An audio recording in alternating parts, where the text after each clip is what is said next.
Now, let's get back to part 3 ng our discussion pagdating ng volt and power source. Okay? So, this is problem number 3. A double-threaded Acme screw driven by a motor at 400 RPM. So, meron ka na kagad N. Raises the attached load. Ibig sabihin, raise yung load natin. So, plus minus. Raise load. Yun yung keyword. And ang load natin is 900 kilograms at a speed of 10 meters per minute. 10 meters per minute, ibig sabihin, merong ang given na linear speed. Okay? 10 meters per minute. The screw has a pitch diameter of 36 millimeters. Pitch diameter, 36 millimeters. Okay? Given yung DM, pitch diameter, DM. Yun din yung isa pang tawag sa kanya. So, 36 mm. The coefficient of friction on the thread, so friction on the thread, is 0.15. The friction torque on the thrust bearing of the motor is taken 20% of the total torque. So, kung ito yung total torque mo, okay, will be meron kang torque on the frictional torque, plus 0.2 yung total torque. Okay? Yun yung formula niya. Determine the motor power required to operate the screw. Ibig sabihin, ang hinahanap natin is the power required or the power input. So, the power input, ilagay uli natin dito. Okay? Hindi naman sinabi yung kilowatt or HP. So, might be this is HP or kilowatt. Pero, mostly, kilowatt to. Okay? So, we will have to list down the formula. So, that is yung total torque times the N and then factor. Okay. Ano yung formula natin? Now, given ka ng Ln, given ka ng V, okay, list down ulit natin yung formula ng V, lead times N. Okay, given yan, in 10 meters per minute. Okay, and then, you are given nung, anong screw yung binigay dyan? Acme screw. So, going back, ano ba yung Acme screw? Kapag Acme screw, okay, yun natin, kapag Acme screw, that is, yun, ang thread angle mo is 14.5. Acme screw. The thread angle. Okay, the thread angle is equal to 14.5 degrees. Ano pang given? Yung load. Okay? Force. 100 kg times 9.81. Mayan natin simplify. At least muna natin siya. Ano bang hahanapin natin? Yung power. So, all we have to do is first to find yung frictional torque on the thread. Okay? So, T, F, torque on the frictional part of your thread. That is yung W, M, over 2 multiplied by cosine T times tangent lead angle plus, since raising a load, okay, F yung thread, okay, over yung cosine P minus, okay, plus and minus, raise a load, F tangent lead. Okay? Meron naman tayo isang formula. Ngayon, check natin yung mga given natin kung mag-satisfy ba siya. So, wala tayong lead angle. Okay? So, hanapin din natin si tangent muna. Ito muna natin hanapin. Tangent lead angle. Pwedeng as is na yan. So, sinabi ba dyan kung double? Yes, double thread. Ibig sabihin, yung lead mo is, pag double thread, the lead will be 2P. Double thread. Double. Keyword. Yan, yung keyword natin. Double thread. Double. Okay? And then, we will solve 2P, yung lead natin, over pi dm. Okay, given naman si dm. So, 2 times P. Ano ba yung pitch natin? That is 5. Kalagay dito. That is 5.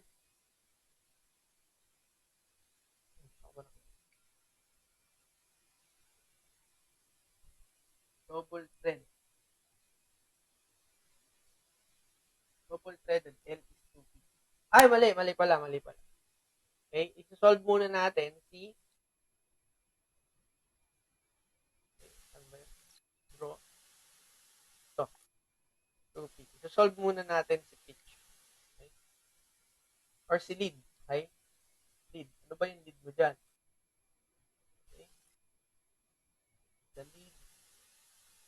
Yung lead. Or L over pi dm. Nagbigay pala ng velocity. So, velocity is equal to L N. Kaya lang, given na si N, given si velocity. Okay? L will be equal to velocity over S. Anong velocity natin? That is, dapat in millimeter. Okay? 10 meters. So, 10,000 millimeter per minute. mm per minute. Non-unit naman ng revolution. So, ilang revolutions yan? That is, ilang revolutions? 400 RPM. 400 revolutions per RPM. Cancel si minute. Minute. Ang lalabas is mm na lang. So, 10K, 10,000 divide by 400. Tignan natin kung anong lalabas. So, your lead will be, no, mali. 400. The lead will be 25 M. 25 M. So, double L. Ay, L. Lead natin is 25. So, tangent lead, okay, equal to 25 over pi. Yung dm natin is 36. Okay, that is 25 over 36 pi. Shift pi. Okay? So, that is 0.221. 0.22104.8 5, 3, 2, and 1. Yun yung lead natin. Okay? And then we will have to store this to y. Okay? Hindi natin pwedeng galawin sa EN. Now, we will proceed with solving the total torque for the thread. That is W. W natin is 100 kg times 9.81. Ayan na kagad. Ang lalabas yan, Newton. Multiply to dm, that is 36 mm. Okay, dapat Newton per millimeter. Newton millimeter ang lalabas din sa torque para hindi na tayo magko-convert. Divide by 2. Okay, cosine 14.5 degrees multiplied by lead, that is y. Sinave natin to y. Okay, y plus yung coefficient of friction, that is 0.15. All over cosine 14.5 plus yung 0.15. Hindi pala plus to, minus na yun. Plus and minus, magkabaliktad. Plus minus 0.15y. Okay? And then, you will solve for the thread torque. Okay, so, 100 times 9.81 times 36 divide by 2 multiply by cosine. Okay, cosine 14.5 tapos alpha y plus 15.15 divide by cosine 14.5, okay, minus yung alpha y times 0.15. And the answer will be 6874. Okay, balik tayo dito. Okay, 68 is equal to 6874.55967 Newton millimeter we will have to save this as letter E. Okay? If store natin kay letter E. Now, tignan nyo, kunin ko ito copy ko dito para matanda.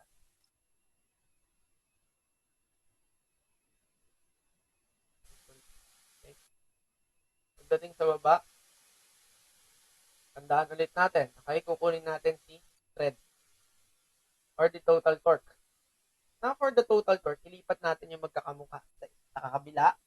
So, that is 1 minus 0.2, that is 0.8. Total torque ng thread equal to TF.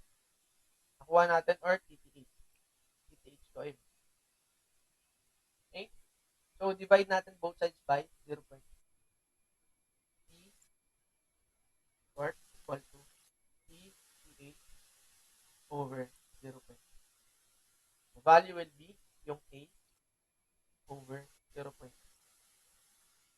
So, alpha A over 0.8. Now, that is 8593. 8593.198834 Newton m. Noon, nakuha na natin. So, we will have to store this into B, yung value niya, para ipapasok na lang natin. Okay? Total na yan. Okay? So, let's go back. Copy ulit natin yung formula kay power. Yung formula kay power. Control C. Okay. Let's try dito. Control C. Control V. Hindi natin nakopya ng buo.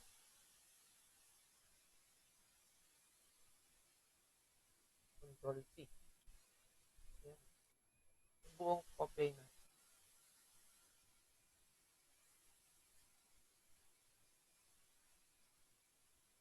Sulat ng alam natin. Time consuming. So, P,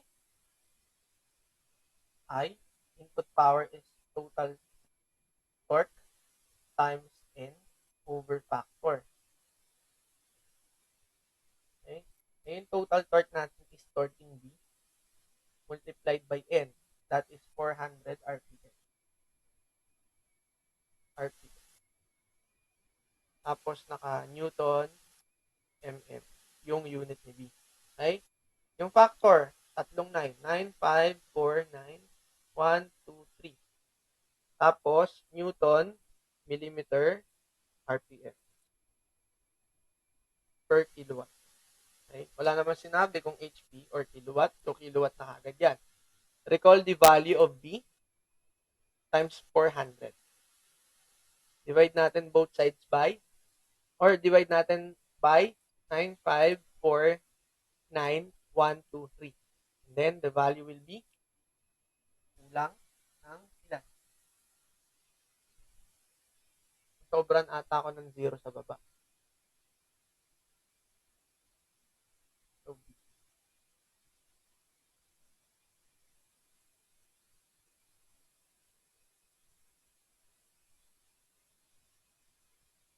Anong kulang? 8. Tawa naman. Yun. Mali ako dito. Hindi pala 100. Dapat 900. Oo, dapat 900 to. So, mali ako ng substitute. So, this is 900. Pardon me, 900. So, babaguhin natin yung calculation. So, WDM 900 ay dito natin ipapasok. Tama naman yung sa 1. Okay, this is 900. Kaya pala kulang. 900. Okay? That is 900 times 9.81 times 36. Divide by 2. Hindi pa naman natin nabubura yung angle. So, cosine 14.5 alpha y. Hindi, unahin ko si y. That is the lead angle, alpha y. Alpha y plus 0.15. Then, i-store natin yung value nito kay letter A. Okay? That is cosine 14.5. Then, raising a load minus kapag baba, alpha y 0.15. 0.15y. Then, the value will be, okay, shift, store natin yung value na kayo. So, this is wrong.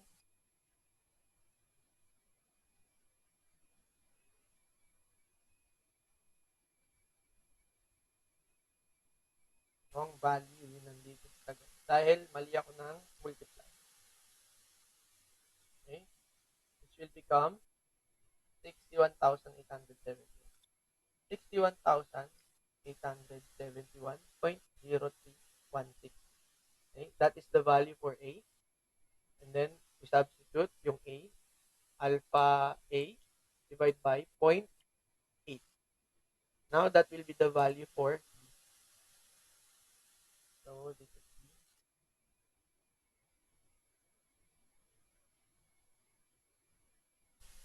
The value for B,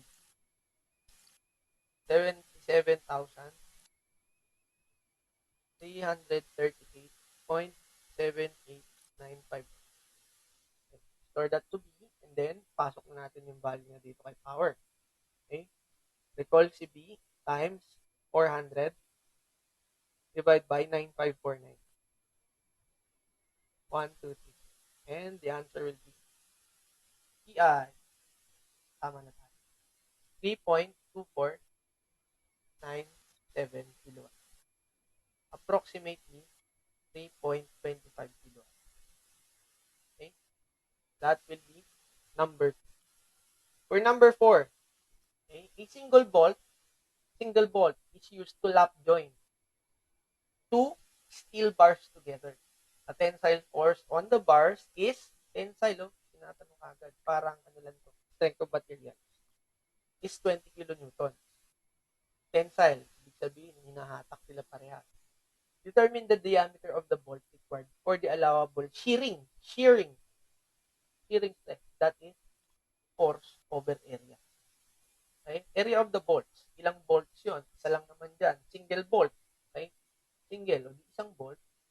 So that is 20,000 newtons over pi over 4 yung diameter ng bolt. The diameter of the bolt is hindi natin alam. Okay? Pero binigay yung shearing stress. 69 MPa. Newton per millimeter square. So, D will be equal to yung square root ng okay, 20,000 Newton times 4 over pi times 69 Newton per mm squared. Okay? The answer will be B. Okay? That is the solid ball.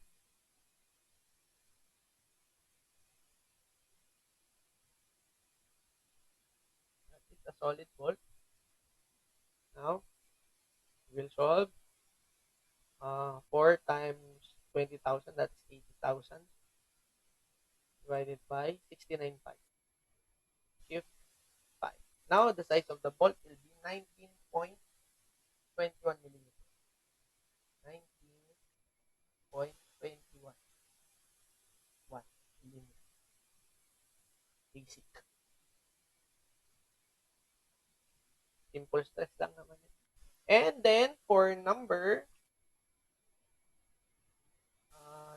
5 and 6, we'll continue this discussion after a while. Okay? So, wait for the final update. And thank you.